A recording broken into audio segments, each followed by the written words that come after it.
Le bon pasteur donne sa vie pour ses brebis. Jésus se présente comme le bon berger. Il donne sa vie pour ses brebis librement et par amour. Nous aimons l'image du bon berger, mais sommes-nous en mesure d'éprouver l'amour de Dieu et savoir à quel point il attend notre réponse? Cet évangile s'adresse à tous les bergers et à toutes les vocations, hommes d'église, pères de famille, hommes politiques, religieuses, mères de famille ou célibataires.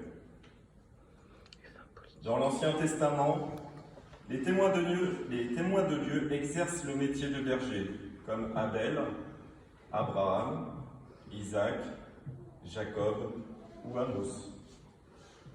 Ils reçoivent leur vocation de Dieu. Les bergers guidés par l'étoile adorent Jésus à la crèche. Mais quelles sont les caractéristiques du berger? Le berger ne construit pas des remparts autour de sa tente. Le berger se déplace dans le désert et dans les montagnes. Le berger vit en famille et fait paître les brebis. Le berger vit entouré de solitude et de silence. Le berger protège et mène le troupeau dans les verts pâturages. Dans le psaume 23, le Seigneur est le berger du croyant. Celui-ci entend la voix de Dieu. Le Midrash, une petite histoire juive, les rabbins disent « Dieu a observé comment Moïse s'occupait de son troupeau. Lorsqu'il arrivait sur une nouvelle pâture, il commençait par envoyer les agneaux pour qu'ils mangent l'herbe la plus tendre. Ensuite, il envoyait les brebis quand l'herbe était la plus dure. Et enfin, les boucs quand il ne restait que les épines. En voyant cela, Dieu a pensé qu'il pourrait conduire son peuple, car un berger fait attention à ce que chacun ait la part qui lui convient. » Dans le dernier discours de l'Évangile, en Saint Jean, chapitre 15, Jésus appelle ses disciples à s'aimer les uns les autres. Il poursuit en déclarant « Personne n'a de plus grand amour que celui qui se défait de sa vie pour ses amis. » Jésus connaît ses disciples et ses disciples le connaissent. Cette connaissance résulte d'une marche commune et d'une histoire partagée. La vraie connaissance ne se trouve pas dans les livres, mais elle est le fruit du compagnonnage. Jésus porte un regard bienveillant sur mon histoire. Il connaît mes blessures et mes soucis. Il m'accueille tel que je suis. Je connais mes brebis.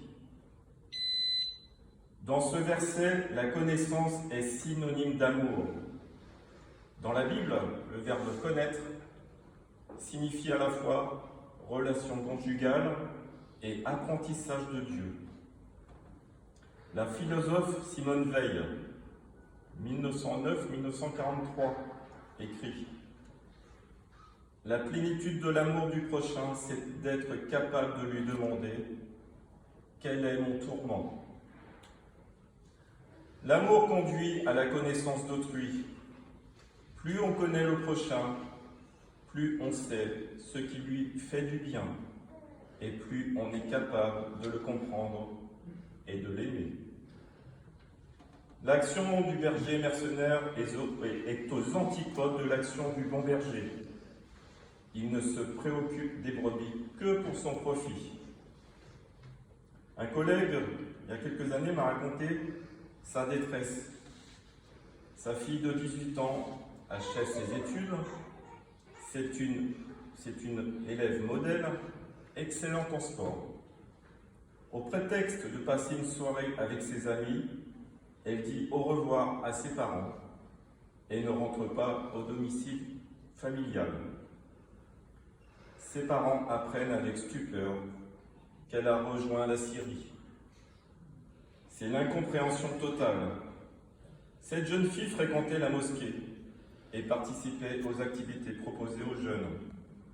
Alors, quelles paroles ont été distillées dans son cœur et dans son intellect pour lui faire quitter sa famille et rejoindre des inconnus dans un pays lointain? Ces paroles provenaient-elles du bon berger ou du berger mercenaire? Le bon berger n'est pas au service d'une idéologie, mais au service des personnes. Cette jeune fille s'est laissée manipuler et a été séduite par la quête d'une société idéale et d'un monde meilleur. Le berger mercenaire ne s'intéresse pas à la brebis, il ne prend pas le temps de la connaître, et jamais il ne donnera sa vie pour elle. L'humanité a besoin de bons bergers pour la guider. Il y a un lien indissociable entre le bon berger et Dieu.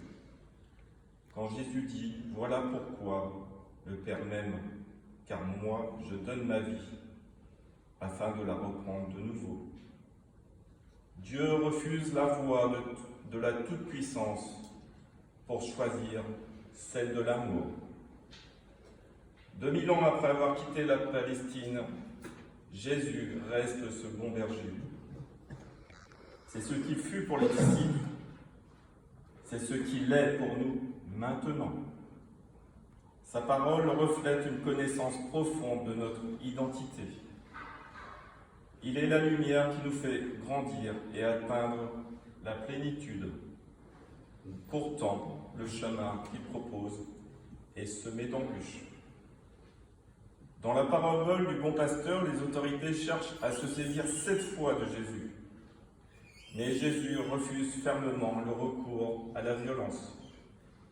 Il dit à Pierre au moment de son arrestation à Gethsémani, « Rentre ton glaive dans le fourreau. »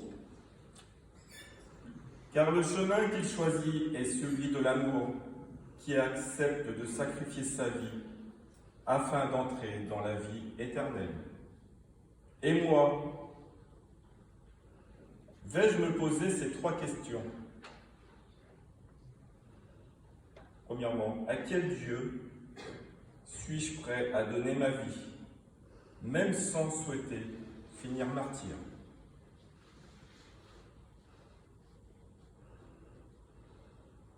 Pour quelle valeur suis-je prêt à sacrifier mon temps, mon argent et mon énergie?